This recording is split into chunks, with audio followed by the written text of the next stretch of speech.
So my name is Erin Rogers. I'm also a teacher at Hobbs Middle School, and I'd also like to inform you about the circumstances regarding my employment.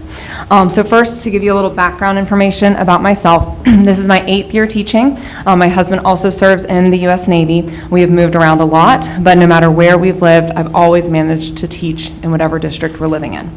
I've taught both English and social studies, and I have my reading endorsement. I've taught 5th through 10th grade in 5 different school districts. I'm currently in my 2nd year at Hobbs Middle School. In both years, I received highly effective evaluations. Last year, Mr. Koger sent out an email to the 6th grade team stating that these scores have been the best we've seen in years regarding our FAST ELA scores. This year, my students have already surpassed last year's scores by 31 points in learning gains and proficiency, and we're not done with makeups or one-on-one testing yet. In addition, on March 6th of this year, Mr. Koger asked me to attend the new textbook training as the 6th grade representative for the school. So all this is to say that I had every intention of returning to Hobbs this coming school year, and no reason to believe that that wouldn't happen. However, on April 10th, Mr. Koger asked me into his office and to tell me that my contract was not being renewed. Between March 6th, when I was asked to attend the textbook training, and April 10th, the only other conversation I had with Mr. Koger was when I signed my intent to return on March 12th.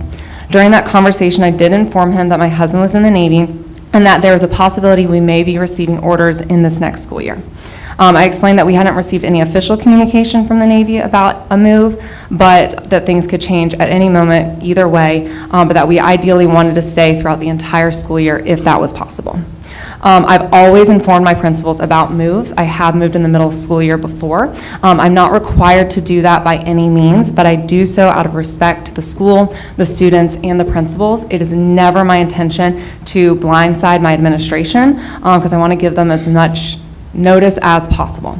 I believe that that's the most professional way to handle just an unwilling situation. It's not my ideal situation, but I want to handle it the best I can. So with my qualifications and my FAST test data, I don't understand why I'm not being asked back. Originally, Mr. Koger refused to give me a reason, as is his right to do so. But last week when I spoke to him, he mentioned that he doesn't have a position for me at Hobbs and that some positions are frozen. So that's why I've come to you, the school board, because currently 3 out of 5 ELA teachers are not coming back at Hobbs Middle School. And so I don't believe 2 ELA teachers is going to be enough to sustain the school. And I also am a little confused on where those numbers are coming from because I don't see our population declining that much. And so if that's not the case and those numbers are not accurate and there are going to be more hires, then I believe that my status as a military spouse who may be moving in the next year is the reason I wasn't asked back. I appreciate your time and attention to this matter, and I also talked to Ms. West afterwards. Thank you. Yeah. Thank you. Thank you. Thank you for being here.